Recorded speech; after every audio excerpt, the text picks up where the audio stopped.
டெல்த் A1க்காக prepare பண்ணிட்டு இருக்கீங்களா? எந்த மாதிரி ரவுண்ட்ஸ்ல என்னென்ன கொஸ்டின்ஸ் எல்லாம் வரும்னு கிளாரிபிகேஷன் வேணும்ன்றதுக்காக இந்த வீடியோ ஃபுல்லா பாருங்க. நான் ரொம்ப நாளா வேலை தேடிட்டு இருக்கேன், எனக்கு பிரெஞ்சு நல்லா தெரியும் அப்படின்னு சொன்னா என்கிட்ட சர்டிபிகேட் கேக்குறாங்க. அதுக்கு என்ன மாதிரி சர்டிபிகேட் வேணும், ஒரு வேலைக்கு அப்ரோச் பண்ணணும்னா எந்த அளவுக்கு நான் படிச்சிருக்கணும் அப்படின்றது தெளிவா சொல்லுங்க. இப்போ நீங்க பிரெஞ்சு கத்துக்கிறீங்க அப்படின்னு சொல்ல போனா அதுக்கு நீங்க ப்ரூஃபா நீங்க ஏதாவது ஒரு டெல்ஃப் அப்படின்னா டால்ஃபின் எக்ஸாம் நீங்க கிளியர் பண்ணி ஆகணும். டெல்ஃபோட மீனிங் பாத்தீங்கன்னா டிப்ளோம் ஆன் எக்யூட் லாங் கான்டெஸ்ட் அப்படின்னு சொல்லுவாங்க. சோ இது வந்து பியூராவே ஒரு பிரெஞ்சுக்கான ஒரு எக்ஸாம். இந்த டெல்ஃப் என்ற எக்ஸாம் வந்து A1, A2, B1, B2 அப்படின்னு சொல்லிட்டு பேசிக் டு மிடில் லெவல் கிட்ட வரும். அதே வந்து டால்ஃபின் சொல்றதுல அட்வான்ஸ் லெவல் வரும், that is C1 and C2.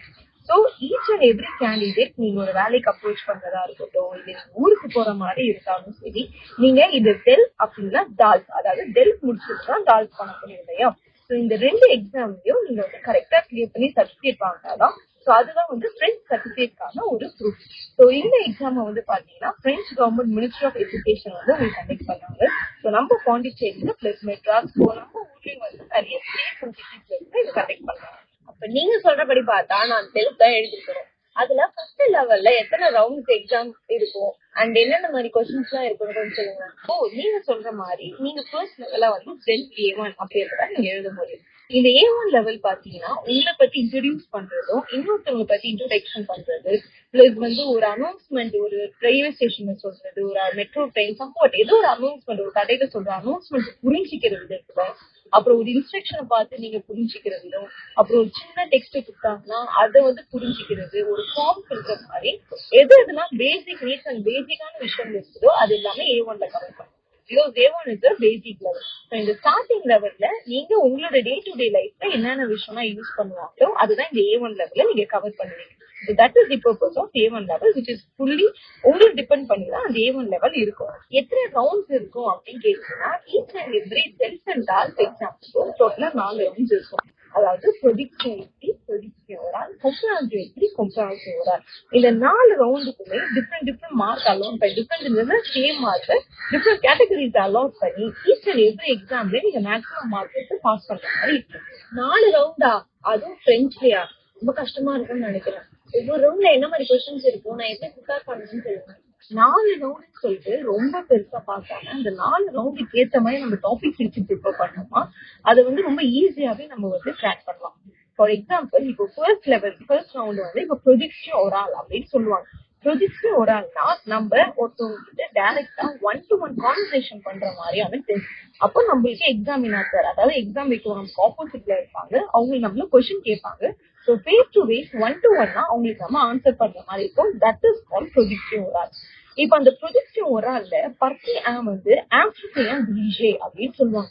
இந்த ஆம்ஃபிட்ரியன் டிரிஜேன்றதுல எப்படி பார்ப்பாங்கன்னா, தட் இஸ் உங்களை பத்தி சொல்லுங்க, உங்களை பத்தி இன்ட்ரோடக்ஷன் பிரசன்டேவ்னு சொல்லுவாங்க. அந்த பிரசன்டேவ் தான் மெயின். ஸோ உங்களை பத்தி நீங்க மெயினா இன்ட்ரோடக்ஷன் பண்ணிக்கணும். இந்த இன்ட்ரோடக்ஷன் பண்றதுல உங்க நேம், உங்க ஏஜ், நேஷனாலிட்டி, நீங்க எங்கிருந்து வரீங்க, என்ன படிச்சிருக்கீங்க, நீங்க ஃப்ரெண்ட்ஸ் எப்படி நல்லா படிக்கிறீங்க, இந்த ஷார்ட் அண்ட் ஸ்வீட்டான இன்ஃபர்மேஷன்ஸே போதும். ரொம்ப ரொம்ப பெருசா உங்க ஃபேமிலி பத்தி சொல்றது, உங்க மாஸ்டர் ஸ்டேட்டஸ் அதெல்லாம் இல்லாம ஷார்ட் அண்ட் ஸ்வீட்டா பிரசன்டேஷனோட பேசுற மாதிரி பாத்துக்கோங்க. அப்போ உங்களை பத்தி இன்ட்ரோடக்ஷன் பண்ண சொல்றது, உங்க ஃபேமிலி பத்தி இன்ட்ரோடக்ஷன் பண்ணுங்க, இல்ல இவங்களை பத்தி இன்ட்ரோடக்ஷன் பண்ணுங்கன்னு சொல்றது, உங்க ஆக்டிவிட்டிஸ பத்தி பேசுங்க, உங்க வீடை பத்தி பேசுங்க, இல்ல சம்வாட் ஏதாவது ஒரு விஷயத்தை பத்தி உங்களை பத்தி நீங்க சொல்லுங்க அப்படின்னு சொல்றதுதான் இந்த ஃபர்ஸ்ட் ரவுண்ட். அதாவது பார்ட் 1 சொல்லுவாங்க.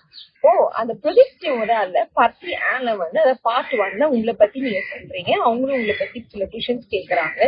இதே வந்து பார்ட்டி 2 ஏஷான்ஜ் des informations அப்படின்னு சொல்லுவாங்க. இந்த ஏஷான்ஜ் des informationsன்றது ஒரு 5 வேர்ட்ஸ் கொடுத்திருப்பாங்க, அதாவது நவுன் சொல்லுவாங்க.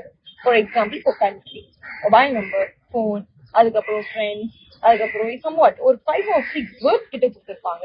அந்த 5 to 6 வேர்ட்ஸ்ல நீங்க வந்து அவங்க எக்ஸாமினேட்டர் கொஸ்டின் கேட்கற மாதிரி இருக்கும். இப்போ சிட்டிங் இருக்குன்னு வச்சுக்கோங்க, எந்த சிட்டி உங்களுக்கு ரொம்ப பிடிக்கும், உங்க சிட்டியை பத்தி சொல்லுங்க, நீங்க எந்த சிட்டில வந்து வசிக்கிறீங்க சம்வாட்.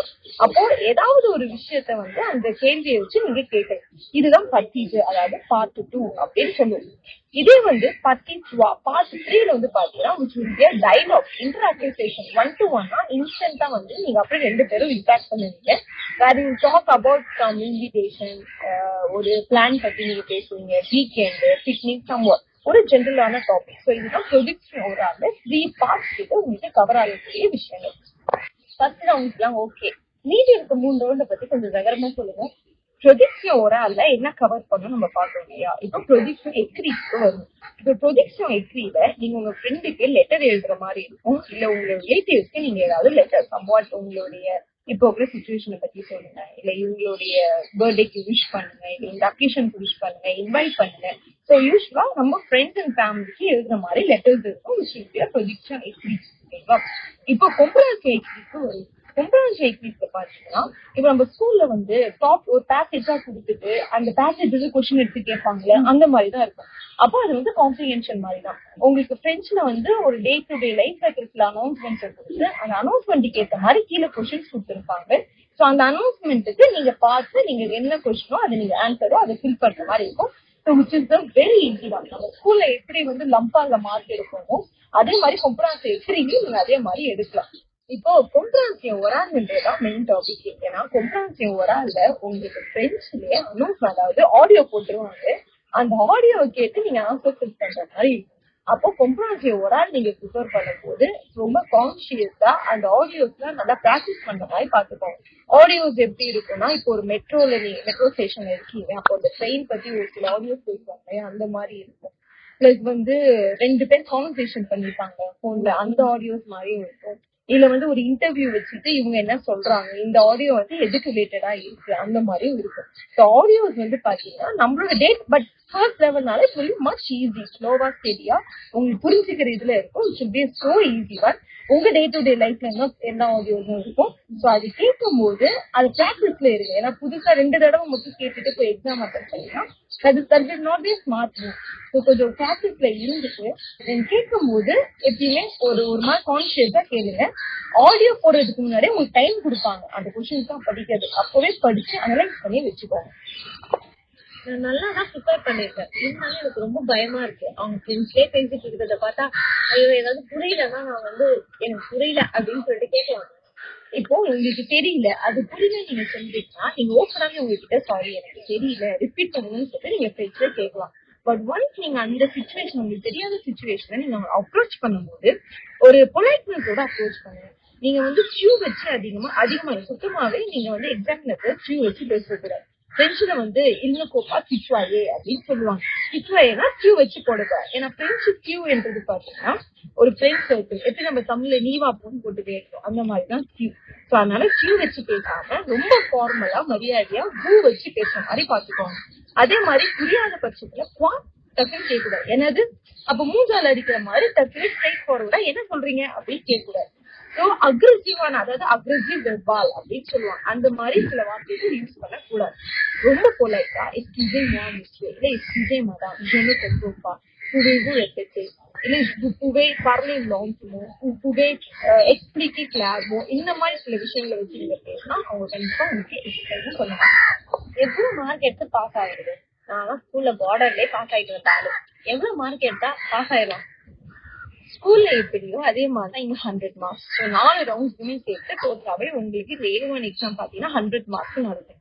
4 ரவுண்ட் ஏத்த மாதிரி பிரிச்சிருவாங்க. அதாவது each round carries 25 marks. Projection எக்ரிக்கு 25, கொம்பரன்சியல் எக்ரிக்கு, ப்ரொஜெக்ஷன் வர எல்லாத்துக்குமே சேர்த்து 25. ஸோ நீங்க வந்து உங்களோட ஈச் அண்ட் எவ்ரி கேட்டகரியில நீங்க வந்து இந்த 25க்கு சாட்டிஸ்ஃபை பண்ற மாதிரி மார்க் எடுக்கணும். ஸ்கூல்ல 35 எடுத்தா பாஸ் இல்லையா? டெல்ஃப் எக்ஸாம்ல 50க்கு மேல எடுத்தாதான் பாஸ். அப்போ 50க்கு மேல எடுக்கும் போதுதான் நீங்க டெல்ஃப் சர்டிபிகேட் பாஸ் பண்ணி எடுக்க முடியும். சோ உங்களுக்கு வந்து இந்த ப்ரொஜெக்ஷன் எக்ரி வந்து 30 மினிட்ஸ் நடக்கும். ப்ரொஜெக்ஷன் ஓவராலும் உங்களுக்கு 15 to 20 மினிட்ஸ் நடக்கும். கொம்பரன்சியல் ஓவரால் மட்டும்தான் உங்களுக்கு 20 மினிட்ஸ் நடக்கும். மற்றபடி மற்ற 3 எல்லாமே உங்களுக்கு சஃபிஷியன்ட் டைம்ஸ் 25 to 30 மினிட்ஸ் கிட்ட தான் இருக்கும். ஸோ 50 மார்க்ஸ் மேல எடுத்து பாஸ் பண்ற மாதிரி பாத்துக்கோங்க. இப்போ எனக்கு வேலை வேணும், அதுக்கு சர்டிபிகேட் வேணும், அதுக்காக நான் அப்ளை பண்றேன். பட் ஆனா அந்த சர்டிபிகேட்டோட வேல்யூஸ் எல்லாம் என்ன, அதை வச்சு நான் என்னென்னலாம் வேணும் பண்ணலாம்? இப்போ ஜாபுக்கு மட்டும்தான் இந்த டெல்ஃப் சர்டிபிகேட் என்பது நீங்க நினைக்க கூடாது. இப்போ ஜாப்ல அது ஒரு அடிஷனல் ஒரு விஷயம் வந்து நீங்க ஆட் பண்ணிக்கலாம். ஸோ ஜாபுக்கு நீங்க ஒன்ஸ் உங்க சேலரியை நெகோஷியேட் பண்ணி கேட்கறீங்கன்னா இட் வில் பி அடிஷனல் தான். ஜாப் இல்லாம ஹையர் ஸ்டடிஸ் பண்றாங்க, அதாவது அப்ராட்ல ஹையர் ஸ்டடிஸ் பிரெஞ்ச்ல பிளான் பண்றவங்களுக்கு இந்த டெல்ஃப் சர்டிபிகேட் கண்டிப்பா தேவைப்படும். அதே மாதிரி மத்த வேற ஏதாவது விஷயங்களுக்கும் நீங்க யூஸ் பண்ணி ஹையர் ஸ்டடிஸ்க்கு இப்ப வந்து வேற ஏதாவது ப்ரூஃபா சப்மிட் பண்ண சொல்றாங்க. இப்ப ஏதாவது நான் ஃப்ரெண்ட்ஸ்ல இது முடிச்சிருக்கேன் அப்படின்னு சொல்லிட்டு ஒரு ஐடென்டிட்டி வேணும்னா you need to have the certificate. அப்போ எப்பயுமே நம்மளுக்கு ஒரு சர்டிபிகேஷன் இருந்தா அது நமக்கு எக்ஸ்ட்ரா பூஸ்ட் தான். இப்போ நான் A1 வரைக்கும் முடிச்சு சர்டிபிகேட் வாங்கிட்டா போதுமான்னு கேட்டா A1 இஸ் ஸ்டார்டிங் லெவல், அதுதான் பேசிக்ஸ். அது நம்மளுக்கு அவ்வளவா தேவைப்படாது. A2 முடிங்க, B1 முடிங்க, பெட்டர் B2 முடிங்க. மோஸ்ட் B1 வரைக்கும் முடிச்சுட்டு சர்டிபிகேட் வாங்குற மாதிரி பாத்துக்கோ. இன்னும் உங்களுக்கு அந்த லாங்குவேஜ்ல பேஷனேட்டா இருக்கு, உங்களுக்கு டைம் இருக்கு, உங்களோட கோல் அச்சீவ் பண்ண டைம் இருந்தா B2 வரைக்கும் முடிக்கிற மாதிரி பாருங்க. டாக் முடிச்சாலும் ஸ்மார்ட் ஃபோன் ரொம்ப உங்களுக்கு கான்சியஸா அதிகமா உங்களுக்கு வந்து சப்போர்ட் பண்ணுறது டாக். இப்போ நம்ம இன்ஸ்டியூட்ல பாத்தீங்கன்னா நம்ம ISO சர்டிபிகேட் கொடுக்குறோம்ல. இந்த ISO சர்டிபிகேட் வச்சு பசங்க வந்து பாத்தீங்கன்னா நிறைய ஜாப் போறாங்க, IS சர்டிபிகேட் போறாங்க, மற்ற விஷயங்களுக்கும் நம்ம சர்டிபிகேட்டை யூஸ் பண்ணிக்கலாம். ஸோ நம்ம கொடுக்குற சர்டிபிகேட்டும் யூஸ் பண்ணிக்கலாம். ஃபைனலா அஸ் எக்ஸாம் போற ஸ்டூடெண்ட்ஸ்க்காக ஒரு அட்வைஸ் சொல்லி முடிச்சிருக்கேன். அட்வைஸும் சொல்லிட ஒரு சில டிப்ஸ் தான். இப்போ எக்ஸாம் இப்போ அடுத்த மாசம் வருதுன்னு வச்சுக்கோங்க, இந்த ஒரு மாசம் முன்னாடி ப்ரிப்பேர் பண்ணாரு, ஒரு 2 months முன்னாடி ப்ரிப்பேர் பண்ண ஸ்டார்ட் பண்ணுங்க. ஏன்னா 2 months இருக்கும் போதுதான் ஒவ்வொரு கேட்டகரியா பிரிச்சு ப்ரிப்பேர் பண்றது கரெக்டா இருக்கும். நிறைய ப்ரொஜெக்ஷன் எக்ரி எழுதி பாருங்க, ஏன்னா ஸ்பெல்லிங் மிஸ்டேக் வந்து கம்மியாயிடும். அதே மாதிரி ப்ரொஜெக்ஷன் எக்ரி பொறுத்த வரைக்கும் நம்ம வார்த்தை கவுண்டிங், நம்ம வந்து ஒவ்வொரு வார்த்தையும் கவுண்ட் பண்ண போறோம். ஸோ நீங்க எழுதுறது கவுண்டிங்ஸ்ல வச்சு அதெல்லாம் நீங்க வந்து உங்களே ஜூஸ் பண்ணிக்கலாம். அதே மாதிரி ஆடியோ எல்லாம் கேட்கும் போது நீங்க முன்னே பிராக்டிஸ்ல இருந்தாதான் அந்த ஆடியோஸ்லாம் கிளியரா புரியுற மாதிரி இருக்கும். ப்ரொஜெக்ஷன் ஓவரால் முக்கியமா ப்ரொஜெக்ஷன் ஓவரால யோசிச்சுக்கிட்டு அப்படி ரொம்ப யோசிச்சுட்டு பிளாக் பண்ணாம கண்டினியூஸா பேசிட்டு ட்ரை பண்ணுங்க. ஸோ ஒரு பெட்டர் கிளவர் மூவ் இருக்குன்னா எக்ஸாம்க்கு ஒரு 2 months முன்னாடியே ப்ரிப்பேர் பண்ண ஸ்டார்ட் பண்ணிடுங்க. So that it will be much better. French கிளாஸ்க்கு போங்க, நிறைய பிரெஞ்சு ஆடியோஸ் பாருங்க, நிறைய மேகசின்ஸ் படிங்க, நிறைய நியூஸ் பேப்பர்ஸ் படிங்க. உங்களோட லெவலுக்கு ஏற்ற மாதிரி என்னென்ன விஷயங்கள்லாம் உங்களுக்கு பண்ண முடியுமோ அது எல்லாமே டச்ல இருக்கிற மாதிரி பாருங்க.